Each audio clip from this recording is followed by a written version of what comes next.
बोलो सदगुरुदेव की जय।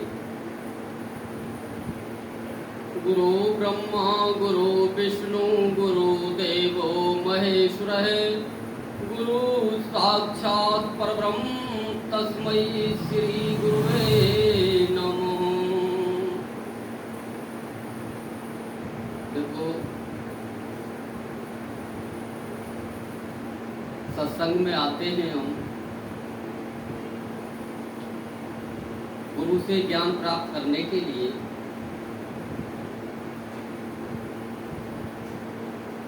लेकिन अगर हमने गुरु को जान लिया तो आप यह समझ लो कि हमने सब ज्ञान जान लिया।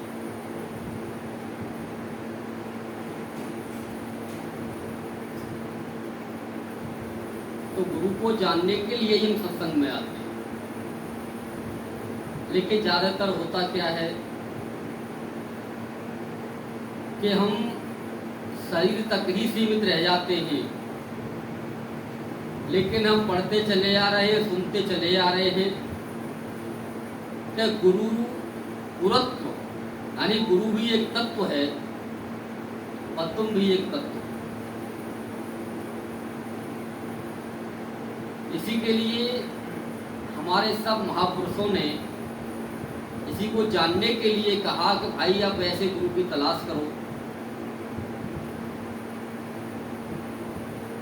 जो कि आपको वो तत्व से जना सके। तत्वों से नहीं, तत्वों से तो हमारा ये शरीर बना हुआ है कि छित जल पावक गगन समीरा और 5 तत्व से रचा शरीरा, यानी इससे शरीर बना हुआ है और इससे जो प्रकट होता है और वो हम देखने में लगे रहते हैं।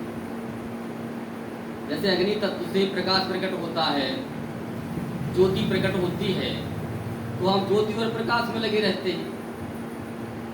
इसी तरह से वायु तत्व से, पृथ्वी तत्व से, आकाश तत्व से जो जो चीजें प्रकट होती हैं, अनहद वगैरह, खुशबू वगैरह, उनको हम देखने में लगे रहते हैं। तो गुरु का ज्ञान कहाँ कर रहे हो? शरीर का ज्ञान कर रहे हो। ये शरीर का, गुरु के शरीर का ज्ञान है और तुम्हारे अपने शरीर का ज्ञान है।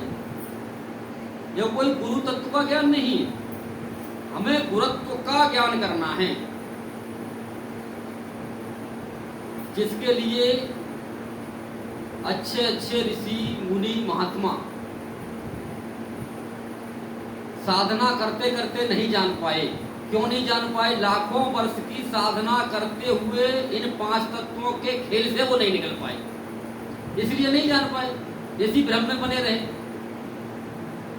तो कबीर साहब ने जब भी कहा, संतो घर में है झगड़ो भारी, संतो घर में है झगड़ो भारी, रात दिन नारे देखे मिल उठे लागे, 5 टोटा एक नारी, संतो घर में है झगड़ो भारी, जो इस घर की रे रार निवेरे, सोई पहुँचे रे दरबारी, संतो घर में झगड़ो भारी।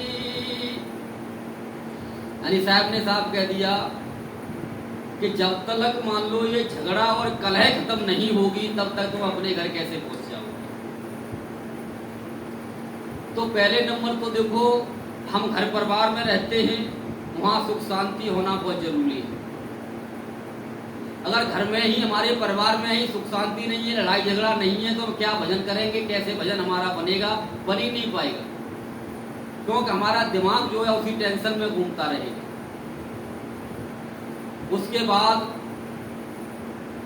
जब हम अपने अंदर घुसने का प्रयास करते हैं, अपने अंदर बैठ करके अंतर्मुख होकर के जब भजन करते हैं, तो 5 टोटा एक नारी, यानी जो वाणियां हमने सुन रखी हैं, नारी किसको कहा साहब ने? नारी कहा, नारी प्लस माया, और माया मीन्स वाणी। ये वाणी ही नारी है। तरह तरह की वाणियां इतनी मान लो उलझा रख दी हैं कि इधर से ये वाणी बोली, उधर से ये आ गई, उधर से ये आ गई, तो हम निर्णय ही नहीं कर पाते सत्य आखिरकार हम किसको माने और कैसे हम चले।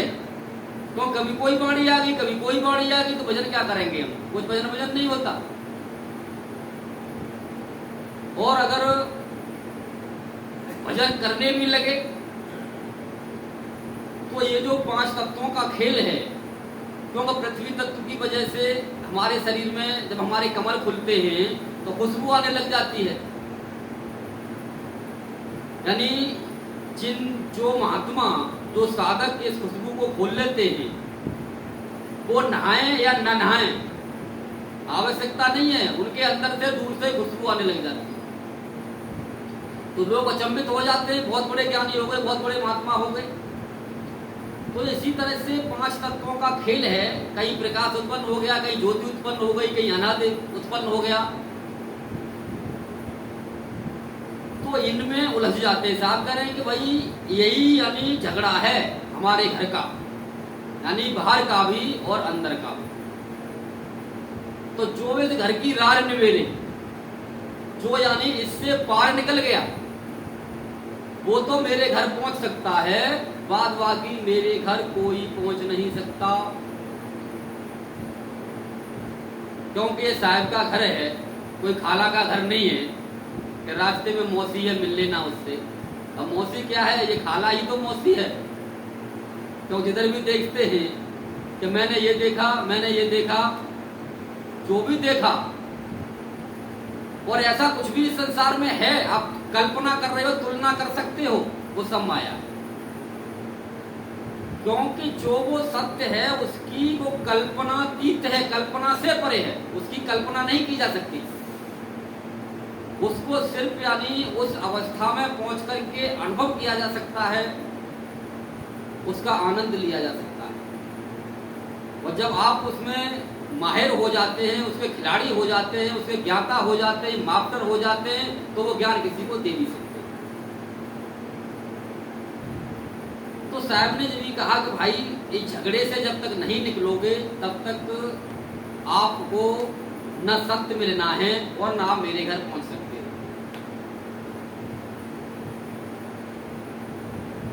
तो इसके लिए आवश्यकता किसकी है? गुरु की आवश्यकता होती है। गुरु की आवश्यकता होती है तो गुरु हमको ऐसा चाहिए जो ये झंझट से निकला हुआ हो। क्योंकि कहा गया ना, ध्यान मूलम, ध्यान किसका करना है? और हमें साहब ने क्या संकेत दिया कि ध्यान मूलम गुरु मूर्ति, कि गुरु का हमको, गुरु की मूर्ति का हमको ध्यान करना है। लेकिन मूर्ति वो है भी या नहीं, गुरु मूर्ति है भी या नहीं, इसका निर्णय हमको करना पड़ेगा। महाराज बहुत समय लगेगा कि हमारा गुरु मूर्ति है या नहीं। मूर्ति कहा किसको है? चित्र दीप समा हो रहे, कोई ताज के बाद विवाद है। यानी मूर्ति जब है क्या उसके अंदर कोई कलह कल्पना नहीं होनी चाहिए, वाद विवाद नहीं होनी चाहिए। जब वो हो तो एकदम जिस तरह से चित्र होता है ना, चित्र कोई प्रतिक्रिया नहीं करता, तो उसके अंदर कोई भी क्रिया प्रतिक्रिया नहीं होनी चाहिए। क्योंकि ये ज्ञान क्रिया कर्म से आगे का है और हमारा गुरु ही क्रिया कर्म में लगा हुआ है, तो वो चित्रदीप है ही नहीं। तो हम कितना भी ध्यान उसका कर लें, हमारा वो काम बन नहीं सकता। जिसके लिए साहब कह रहे हैं कि ध्यान करना है तो गुरु का करना है, लेकिन गुरु होना चाहिए कैसा? चित्रदीप सब, जिसके अंदर कुछ नहीं हो, जो पूर्णत्व को प्राप्त हो चुका हो। तब जाके गुरु से हमारी बात बनती है कि ध्यान मूलम गुरु मूर्ति। अब ऐसा गुरु आपको मिलता है तो वो आपको ध्यान की प्रक्रिया बताएगा कि ध्यान मूलम गुरु मूर्ति, ध्यान गुरु का करना है। और मंत्र मूलम गुरु वाक्यम, मंत्र क्या है? वो जो भी आपको समझाएगा, बताएगा, वो मंत्र ही है। अब क्या बताता है, कैसे समझाता है कि मैं कैसे ऐसा बना था, इस चीज को वो समझाता है। इस तरह का वो ज्ञान देता है कि जैसे मैं बना था आपको भी ऐसा ही बनना पड़ेगा। तो उसकी मान लो समझाने पर वो जब समझाता है आपको, तो उस समय आपको ध्यान देना चाहिए कि गुरुजी हमसे क्या कह रहे हैं। अब ये अवस्था आती कब है, जैसे जाप मरे अजपा मरे और अनहदहु मर जाएगा, सूरत सामानी देखी सबद में तब तो कुकाल ना खाएगा। यानी जाप करने वाला है, जाप भी खत्म हो जाएगा, अजपा भी खत्म हो जाएगा, अनहद भी खत्म हो जाएगा, लेकिन तब तक आपको सप्त का ज्ञान ही नहीं होगा।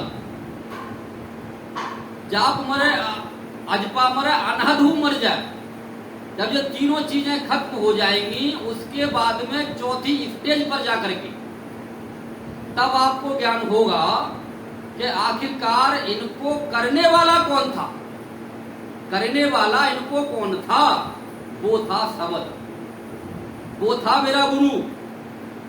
तो उसकी हमको पहुंच वहां तक बनानी है।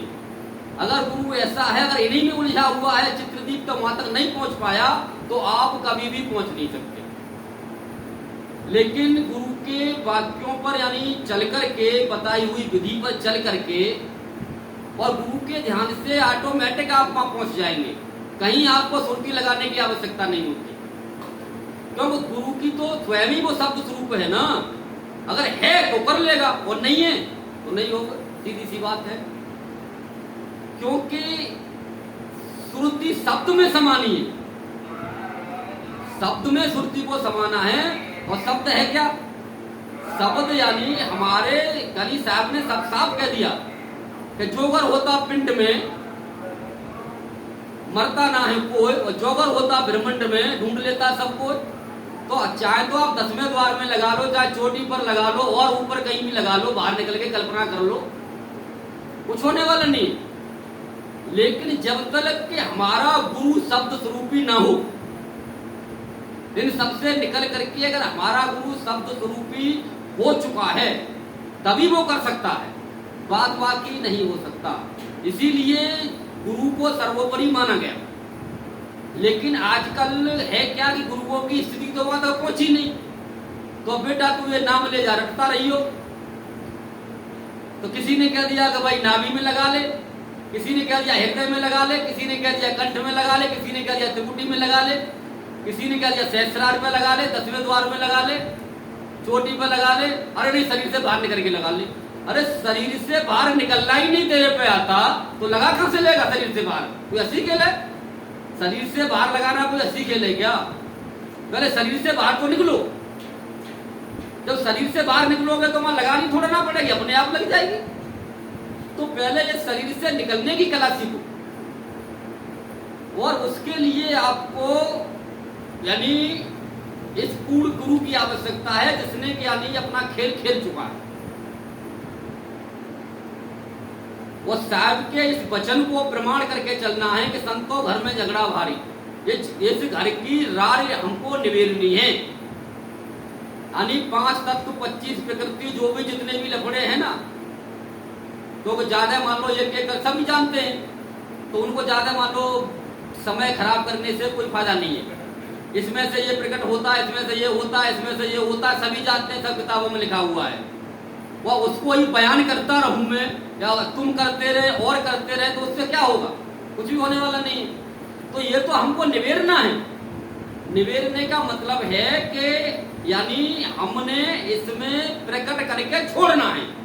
ये नहीं है हम इनको जानते ही नहीं है, इनमें हम गए ही नहीं, वो छलांग लगा दे हम शरीर से बाहर की। आज तक कोई माई का लाना लगा सका, लगा सकता है? वो नहीं लगा सकता, कल्पना में जियोगे बस। तो इनमें से जान के छोड़ना, जान के छोड़ना है, उनमें उलझना नहीं है, फंसना नहीं है। जब हम इस तरह से उनको मान लो जान के छोड़ते चले जाएंगे, फिर आपके साथ में एक मजे की बात आपको और बताऊं, अगर पूर्ण गुरु आपके पास है तो छोड़नी नहीं पड़ती, अपने आप छूट जाती है, अपने आप छूटती चली जाती है ये चीजें। भाई जाप भी छूट जाएगा, अजपा भी छूट जाएगा, अनहद भी छूट जाएगा,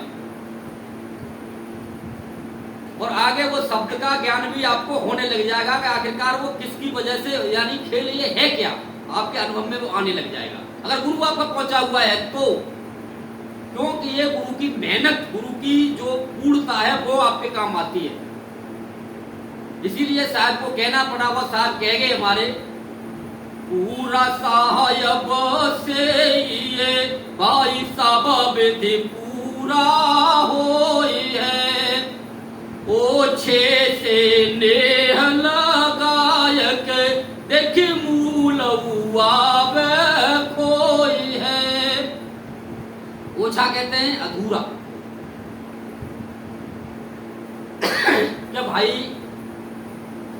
आप पूरे गुरु की तलाश करो, बाद में आपको कुछ नहीं करना, जो करेगा गुरु करेगा, आपको सिर्फ समर्पण करना है, उसको समर्पण करना है, बाद बाकी वो अपने आप कर लेता है। तो खेल ही ऐसा है, तो जब जब वो उसको आप बुलाओगे, कहा कि नाम जहूरा सदा हजूरा, जब जब आप उसको बुलाओगे, जिस जिस काम के लिए बुलाओगे वो काम वो करेगा। लेकिन ध्यान ये रहे कि हम झंझट में ना पड़े। क्यों कि घर में झगड़ा भारी, हम मान लो ये झगड़े ही उससे निपटाते रहे कि गुरु जी ये झगड़ा यहाँ पर हो गया, इसको निपटारा करो, ये झगड़ा यहाँ पर हो गया, ये झगड़े में निपटारे करवाते रहे हम उस पर, तो अपना निवेरा कब करेंगे। साहब ने क्या कहा, बंद कर ले रे आप निवेरा, आप ठोर कर जियत लख, मुए कहाँ घर तेरा, और जो अब की ना चेता प्राणी, अंत कबहू नहीं तेरा। कहते कबीर सुनो रे भाई साधो, ये कठिन काल को है घेरा। यानी जितनी भी कलह है आपके जीवन में, यानी बाहर और अंदर, ये सब काल का ड्रामा है, काल का ड्रामा है, सब काल का खेल है। लेकिन एक खत्म करोगे दूसरी तैयार, दूसरी खत्म करोगे तीसरी तैयार, तीसरी खत्म करोगे चौथी तैयार, यानी अनंत, यानी ये इस तरह की सिचुएशन बना देता है कि आप उनको खत्म कर ही नहीं सकते। एक के बाद एक के बाद एक परेशानियां, नई नई तरह तरह की बड़ी बड़ी बढ़िया चीजें, बड़ी बड़ी अच्छी परेशानियां लाके डालेगा। लेकिन आपने अपनी निबेर ली, अपनी निबेर ली, फिर वो कहता है अब इससे मेरा बस ही नहीं चलता। अपनी निबेरने के बाद उस काल का फिर बस नहीं चलता, फिर वो पीछे भाग जाता है, बोले भाई मेरे से आओ, मेरी इससे पार नहीं पड़ेगी। तो उसने तो मैं परेशानी किसको डाल रहा था, इसी के सामने डाल रहा था, वो इसने अपनी निबेर ली, तो अब इसके सामने परेशानी कौन सी डालूं। तो ये परेशानियां सिर्फ एक हमारे रास्ते में रुकावट है। वो सतगुरु ये कहते ही कि बेटा तू मेरे पास सीधा चला आया, परेशानियों को मत ना देख। आज तुझे परेशानियां दिखाई दे रही हैं, लेकिन जैसे ही मैं तुझे वापस भेजूंगा उनके पास, जैसे पहले था वैसा ही मिलेगा। ये सिर्फ एक काल का ड्रामा है, या यूं कह लो कि हमारे प्रारब्ध का भोगना है, और कुछ भी नहीं है। लेकिन जब मैं तुझे वापस भेजूंगा तो सब कटा होगा, एकदम सब मौज मस्ती में मिलेंगे तुझे, सब बढ़िया मिलेगा, कुछ नहीं, सब जैसे का तैसा मिलेगा। तो अभी आपके ऊपर है, अब संसार को पकड़ के भागना चाहते हो, नहीं भाग सकते। जितना बोझा रखोगे उतना ही धीरे चल पाओगे, और आप संसार को उतार करके, अपने बोझे को उतार करके भाग लो, और भागने के बाद में समाधान वहां रखा है। समाधान चाहिए ना, तो समाधान सतगुरु के पास रखा है, यहाँ नहीं है समाधान, समाधान सतगुरु के पास है। क्योंकि सतगुरु के पास वो ज्ञान है, वो चीज है, वो क्या है कि सतगुरु के पास में आत्मज्ञान है, प्रैक्टिकली कि आपको ये पता चल जाएगा कि न तो मेरे घर वाले शरीर हैं और न मैं शरीर हूं, तो मैं क्यों दुखी हूं और ये क्यों दुखी हूं। सिर्फ अपने काम से काम रखेंगे आप। कहने का मतलब है कि ये ड्रामा जो करना होता है ना, सुबह ड्यूटी जानी है, शाम को ड्यूटी से आना है, इसको खाना खिलाना है, मैंने भी खाना है, गटर में पानी डालो, बाहर निकल दो, कुछ भी नहीं। लेकिन मैं ये कर रहा हूं, मैं हूं नहीं, मैं अपने अलग हूं। इसी के लिए धर्मदास ने कहा कि है सब में और सबसे न्यारा ताका धर्मन कहूं बेचारा। लेकिन इस ज्ञान को कराएगा कौन? कराएगा वही जो पूर्णत्व को प्राप्त हो चुका है। या कहते हैं ना सतगुरु कराएंगे। सतगुरु है कौन? किसको कहते हैं सतगुरु? क्योंकि हम सतगुरु, हमने कबीर साहब के लिए कह दिया कबीर साहब सतगुरु हैं। हाँ हैं, लेकिन अब वो आएंगे तो कैसे आएंगे, प्रकट होंगे तो कैसे होंगे। लेकिन हम उनको शरीर के द्वारा देखना चाहते हैं। जिस तरह से हम गुरु को शरीर में देख रहे हैं, इस तरह से हम कबीर साहब को भी ऐसे ही देखना चाहते हैं। ये हमारा सबसे बड़ा फंद है। फंद है ये सबसे बड़ा। इस तरह से किसी को नहीं मिले। हाँ, दिखाया अवश्य उन्होंने, दिखाया अवश्य। और जब तक आप इस फोटो को देखोगे तब तक ज्ञान होने वाला नहीं है। लेकिन फोटो के अंदर जिस समय रहने वाला दिखाई दे जाएगा आपको, उस समय ज्ञान हो जाएगा। नहीं तो आप फोटो में ही पड़े रहोगे कि ये मेरे गुरु की फोटो है, ये उस गुरु की फोटो है, ये कबीर साहब की फोटो है, कि ये रविदास की फोटो है, ये परशुराम की फोटो है, तुलसीदास की फोटो है। ये क्या फोटो ही तो है, ये तो माया है। अब यही तो कब ये मेरी है, ये तेरी है, कि मैं मोर और तू तोर, ये सब माया जानो भाई। लेकिन माया से ऊपर निकल करके सतगुरु का ज्ञान है। वो सतगुरु के ज्ञान को जानने के लिए क्या चाहिए? कि जिसके लिए कहा कि मान लो राम नाम कह लो या सत्य नाम कह लो, बात एक ही है। नहीं जाना तो आप राम को बुरा भला कहोगे, राम वाले सत्य नाम को बुरा भला कहेंगे। लेकिन जान लिया तो एक ही है, क्योंकि वही तो आत्मा राम सब में बसा हुआ है।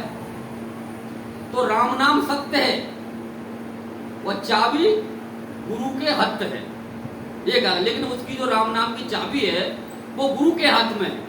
तो अब गुरु मंत्र तो दे देते हैं, लेकिन वो चाबी नहीं देते। अब चाबी हो तो दे, चाबी ताला खोलने की चाबी हो तो दे। वो चाबी खुद पे ही नहीं है तो दूसरे को बेचारों को देगा तो मंत्र तो दे देते हैं। तो अब मंत्र से तो काम होने वाला है नहीं। काम होने वाला होता है चाबी वो दें तो हम उस ताले को खोल पाए। आखिरकार वो चाबी क्या है? जिस तरह से कबीर साहब ने धर्मदास को दी चाबी, उन्होंने कहा ले लो चाबी, लो चाबी और खोलो कपाट। चाबी नहीं दोगे तब तक कपाट कहां खुलने वाले हैं? चाबी दे गुरु तब कपाट खुले, और गुरु जब दे गुरु के पास हो तो दे। तो गुरु के पास तो जब आएगी जब सतगुरु मिलेंगे तभी तो वो देंगे चाबी। चाबी यानी किसी को ना मिल जाती, जिसको सतगुरु मिलते हैं उसी को वो चाबी सौंपी जाती है। सतगुरु उसी को सौंपते हैं चाबी। बाद बाकी अगर किसी को सतगुरु मिले नहीं और वो कहे मेरे पास चाबी है, हो ही नहीं सकती, वो सिर्फ मंत्र ही देगा आपको। तो जब साहब ने कहा बहुत गुरु है रे इस जग माही, मंत्र देता है रे काना, उपज बिन से रे दुनिया माही, भेद मरम नहीं जाना। आने एक मंत्र दिया 2-4 लाइन का, 2 शब्द का, 4 शब्द का, 5 शब्द का, जैसे भी गुरुओं ने बना रखे हैं। कहले बेटा मंत्र को जपता रहियो, वैसे मंत्र को बताना मत किसी को, नहीं तो मर्यादा खंडित हो जाएगी, तेरे पे काल टूट पड़ेगा। अगर तेरा मान लो नाम खंडित हो जाएगा, तरह तरह से बहकाया गया। और मेरे से जिस मर्जी गुरु के पूछ लो, मैं उसके बता दूंगा। देखिए मेरा काल क्या बिगाड़ लेगा, क्योंकि इनसे लेकिन डराया जाता है। सतगुरु ने जिसको चाबी दे दी तो खेल तो वहां मंत्रों का नहीं है भाई, खेल है वहां चाबी का। ताला चाबी से खुलता है, मंत्रों से नहीं खुलता। भाई आपके घर में ताला लगा हुआ है और आप बाहर बैठ के मंत्र पढ़ते रहो, मंत्र पढ़ते रहो और उस पर मारते रहो, ताला खुल जा, ताला खुल जा, ताला खुल जा, मंत्र पढ़ के उस पर मारो, तो क्या हुआ? ये तो पंडिताई हो गई, पंडिताई हो गई भाई। मंत्र से ताला खुल जाएगा, चमत्कार हो गया। ऐसे महाराज साहब के यहाँ तो ना होता। ये अंधविश्वास खेलो और कहीं खेलो, लेकिन सत्य ज्ञान में अंधविश्वास नहीं होता। वहां तो सीधी सी बात है, आजकल पढ़ा लिखा जमाना है, पढ़े लिखे लोग हैं। अरे भाई बिना चाबी के ताला कैसे खुलेगा? भाई मंत्र से खुल जाता है। कैसे खुल जाता है? हम लगा देते हैं ताला खोल, मंत्र से खोल के देखा बिना चाबी के कैसे खोलेगा? लेकिन अंधविश्वास है, मान लो जी, हम नहीं मानते। क्यों? साहब ने साफ कह दिया, जो बालक झुनझुनिया रे खेले सो बालक हम नाही, हमको चाहिए रे सत्य का सौदा देखे पत्थर पूजत नहीं। बोले भाई मुझे तो करके दिखाओ, मैं नहीं मानता इस चीज को कि तुमने झुनझुना पकड़ा दिया, मैं बच्चा थोड़े नाम को मान लो रो करके चुप हो जाऊंगा झुनझुना से। मेरा काम, मेरा तो ताला खुलना चाहिए। भाई मंत्र रटते रटते इतना समय हो गया, 30-30 साल हो गए, 40-40 साल हो गए लोगों को। अब 80-80 साल की उम्र हो रही है, ऐसे ऐसे भी बेचारे मिलते हैं तो बड़ा तरस आता है। लेकिन उनके अंदर अहंकार तो बढ़ गया कि हम बहुत बड़े गुरु के चेले हैं, बहुत बड़े हम पुराने भक्त हैं। लेकिन जब चाबी उनको नहीं मिली तो ताला खुलेगा कहां से? ताला आज तक नहीं खुला और न खुलेगा। तो जब तक मान लो कि वो नहीं मिलेगा सतगुरु को, प्राप्त गुरु, तब तक वो चाबी मिलेगी नहीं। और वो गुरु मान लो जब तक आपको चाबी दे नहीं सकता। तो गुरु की भी अहम भूमिका है और सतगुरु की भी अहम भूमिका है, क्योंकि बिना सतगुरु के मिले कोई पूर्ण हो नहीं सकता और बिना सतगुरु के मिले चाबी मिल नहीं सकती। तो अब तुम चिल्लाते रहो कि मैं कर दूंगा, मैं कर दूंगा, ये करके दिखाओ, पता चल जाएगा। कितनों को कर दिया, कितनों को कर दिया, उनसे मिलाओ, पता चल जाएगा कि आखिरकार वो क्या क्या दे रहे हैं, वो क्या उनको मिला हुआ है। तो भाई बात करने की है, यानी बोलने की थोती थोती मान लो खांसी नहीं है, करने की बात है। तो करनी तो जब ही आती है जबकि करने वाला मिले। तो जब हमको गुरु मिलता है और जब मान लो चाबी देता है, लेकिन ये भी देख लेता है महाराज कि जिस तरह से मान लो पूरे घर का मालिक है, घर का मालिक है, और वो देखता है कि जिस तरह से मान लो नई बहू घर में आती है तो आने के साथ ही तिजोरी की चाबी उसको नहीं पकड़ाई जाती। और नहीं ऐसे केस होते हैं, देखते हैं ना आप, मान लो टेलीविजन में देख लेते हैं, पेपर में पढ़ लेते होंगे, रात को बहू आई और सुबह माल लेकर जब्त हो गई। रात को शादी हुई और सुबह माल लेकर के सारा जो भी खजाना था तिजोरी में सब लेकर के भाग गई। वो तो अब ढूंढते फिर रहे हैं भाई कहाँ की थी, कहाँ थी। तो पुलिस में कंप्लेंट करो जी, वो तो लुटेरी दुल्हन थी। तो लुटेरी दुल्हनों से भी सावधान रहना पड़ता है महाराज। तो जब मान लो हम गुरु के पास में पहुंचते हैं, जाते हैं, और गुरु देख लेता है कि हाँ ये मेरे घर लायक है, मेरे घर को संभाल लेगी, तो घर का मालिक सास उसको कहती है मुझे आवश्यकता नहीं है इसकी, ये धन मार्गी और तिजोरी मैंने बहुत दिन संभाली, बहुत दिन घर का खर्चा मैंने चलाया, बहुत दिन मैंने झंझट भोगते, बोले अब तू बहुत।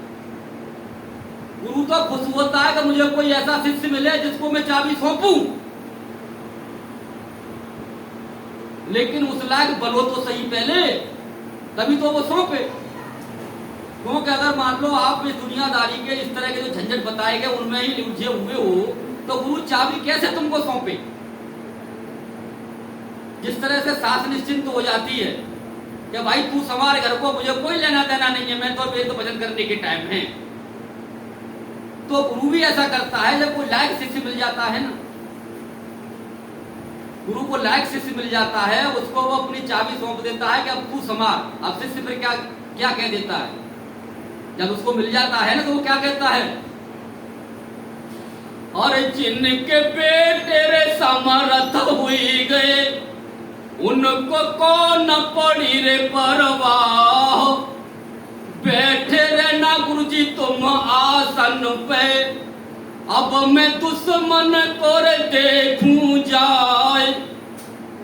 यानी वो कहता है कि हे गुरुदेव, हे मेरे राजा, हे मेरे पिता, तुम आराम से आराम करो। बोले मैं देखूंगा काल को, मैं देखूंगा दुष्टों को, बोले कितने अन्यायी हैं, कितने गद्दार हैं, उनको मैं देखूंगा। लेकिन तुम बस क्या करना, तुम आसन पर जम के बैठे रहना बस। तो गुरु का काम तो ये होता है महाराज, लेकिन लायक मिले तब तो वो जम के बैठे, वहां आसन है कहां, आसन लगे कैसे? तो साहब बताते हैं, दिल का हुजरा साफ कर, दिल का हुजरा साफ कर, मेरे आने जाने के लिए मैं कैसे आऊं तेरे अंदर, मां कह रहे बैठे हुए, क्योंकि तेने अपने हृदय के आसन पर पता नहीं किस किस को बिठा रखा है। कम से कम मैं सफाई तो कर जहां मैं बैठ सकूं। तो हम सफाई करना चाहते नहीं, ये आ गया, वो आ गया, ये हो गया, वो हो गया, एकदम खाली निर्विकल्प खाली करो आसन उसके लिए। जैसे हम मान लो गुरु को बुलाते हैं या किसी महानुभाव को बुलाते हैं तो बड़ी स्वच्छता करते हैं कि भाई ये गुरु का आसन है, यहाँ गुरु ही आकर के विराजमान होंगे, कोई और मत ना बैठ जाना, गंदा मत ना कर देना।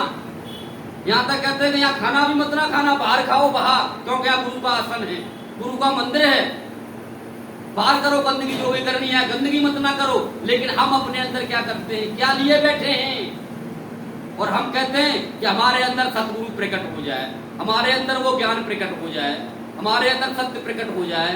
ऐसे नहीं आता महाराज। यही कारण है कि वो बिरलों को मिल पाता है और बिरले बिरले ही रह जाते हैं। करे कि कोशिश बहुत करते हैं, लेकिन एक चीज में और बता दूं आपको, जो इस तरह के बिरले बन जाते हैं, उनके सानिध्य में जो भी होते हैं, बेशक वो गुरु ना बन पाए, लेकिन अपने साथ वालों को वो सबको पार करके ले जाता है, क्योंकि वो स्वयं नाविक होता है, स्वयं जहाज को चलाने वाला होता है, और उस जहाज में जितने भी बैठ गए सबको पार कर देता है वो भवसागर से।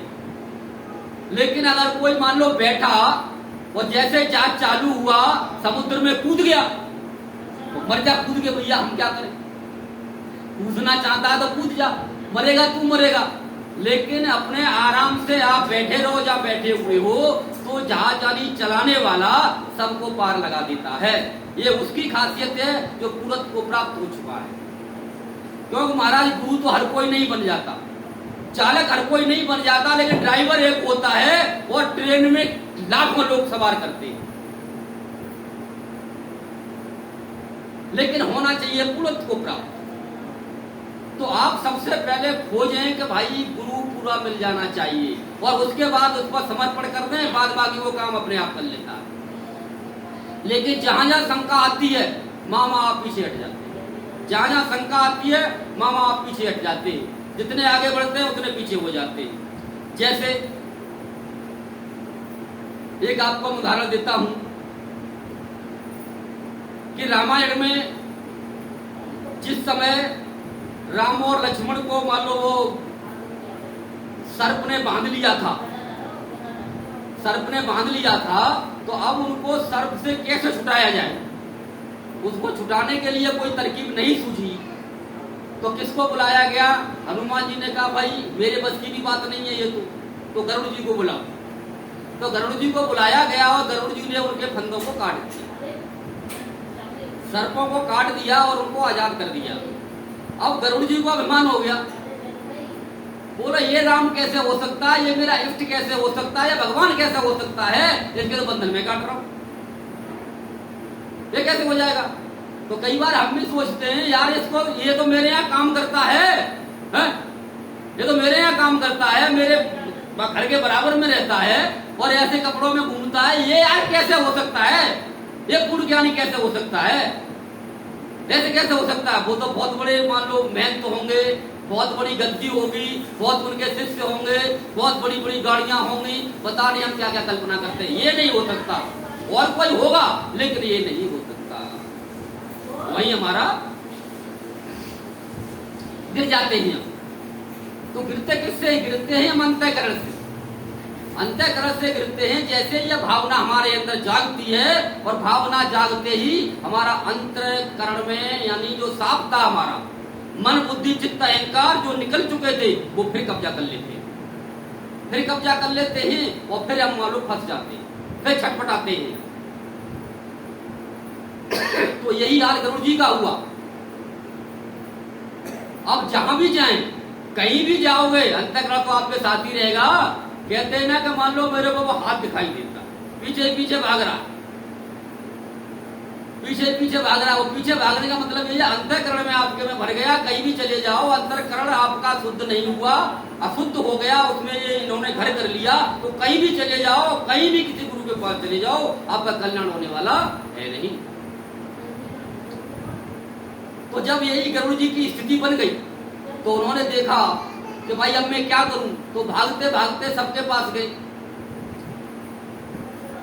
सब देवताओं के पास में। इधर से उधर जहां उनकी वो लालसा थी कि ये मेरा काम कर देगा, ये मेरा काम कर देगा, ये मेरा काम कर देगा, सब जगह गए लेकिन कहीं उनका काम हुआ नहीं, नहीं हुआ। एंड में देवों के देव महादेव जिनको कहा जाता है, सब देवों के देव है, उनके पास जाते हैं, बोलते हैं कि प्रभु मैं बड़ा परेशान हूं, मेरी कोई समाधान करो। तो साहब ने मानी जो है शंकर भगवान ने कहा कि देखो एक तो मोह होता है जो हम संसार में विचलित हैं, लेकिन तू तो गुरु के प्रति विचलित हो गया, तेरे को तो मोह से भी ऊपर महामोह हो गया। क्योंकि हमें संसार का तो शंका होती है कि मेरा बेटा मेरी सेवा करेगा या नहीं, आज मैं काम कर रहा हूं ये तनख्वाह मिलेगी या नहीं, मेरी पत्नी बीमार है ठीक होगी या नहीं, यहाँ तो शंका होती है। लेकिन कहने अपने इष्ट पर शंका कर दी, ये भगवान हो सकता है या नहीं, ये पूरक हो सकता है या नहीं। तो बोले तेरा कोई इलाज नहीं है, तुझे तो महामोह हो गया, महामोह हो गया। तो बोले प्रभु अब मैं इससे निकलना चाहता हूँ, निकलना चाहता हूँ तो कोई रास्ता तो आप बताओ। तो उन्होंने कहा कि ऐसा कर, मेरे पास तो रास्ता नहीं है, मैं नहीं कर सकता, लेकिन तू जो है मैं रास्ता बता सकता हूं तुझे, तू करना तुझे पड़ेगा।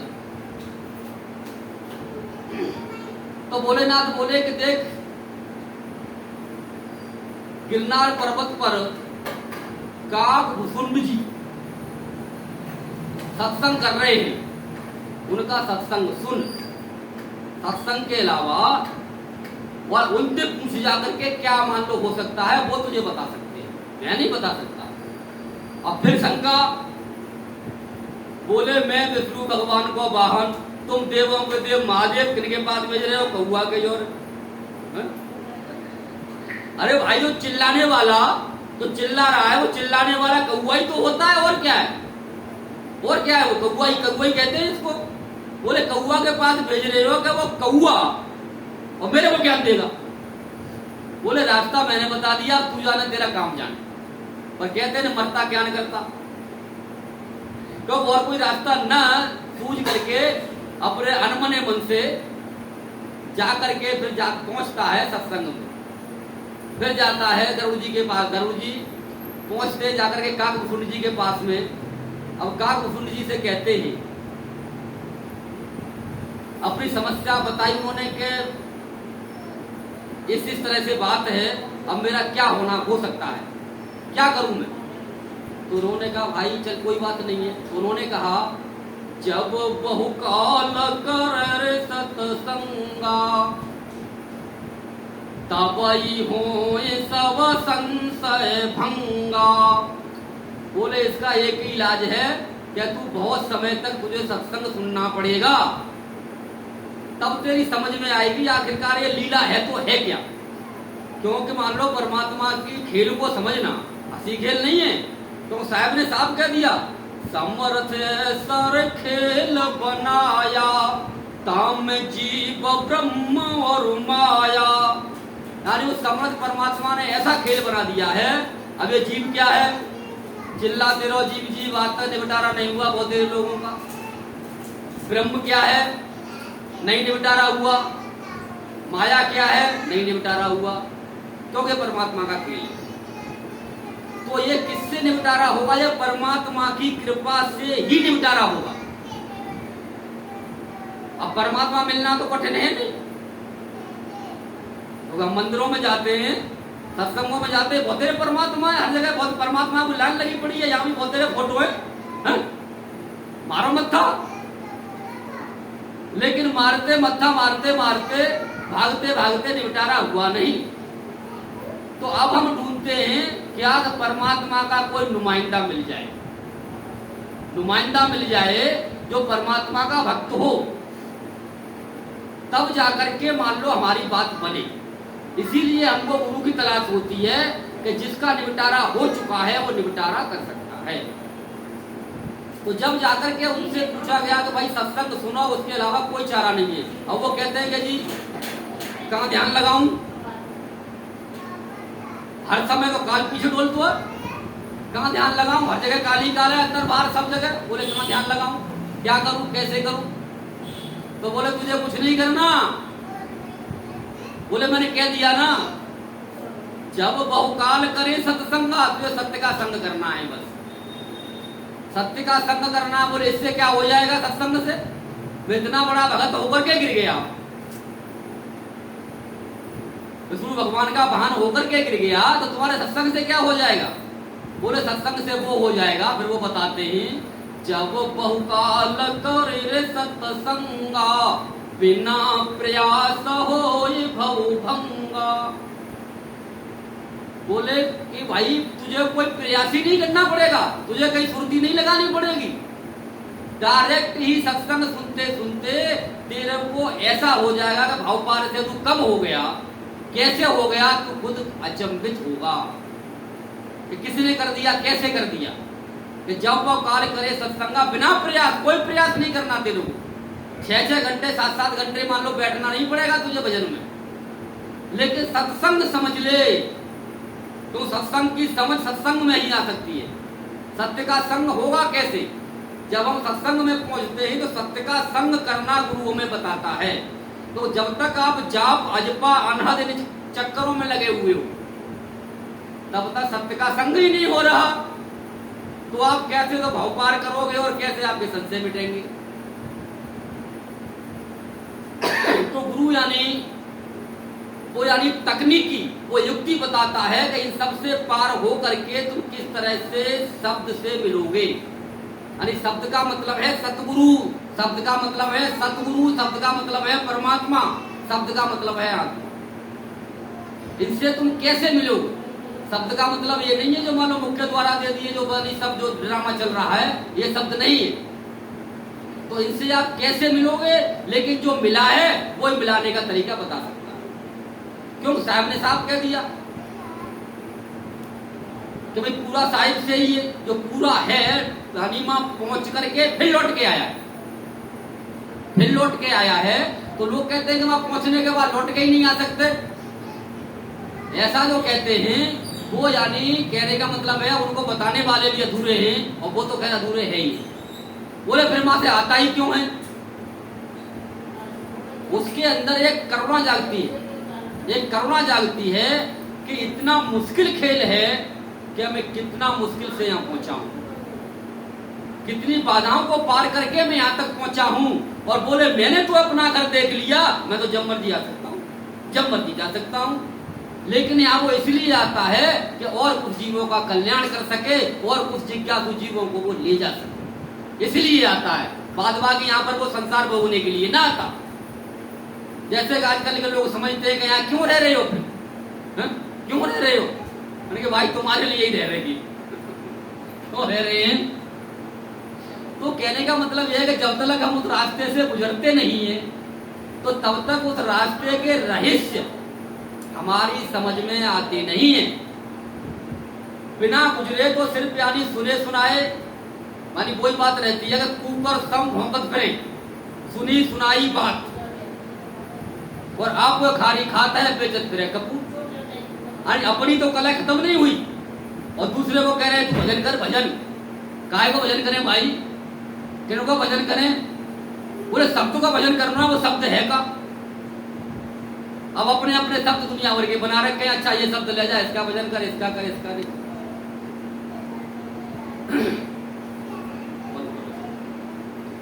अच्छा सत्संग जो है 2 मिनट के बाद अभी मैं थोड़ा और शुरू करूंगा।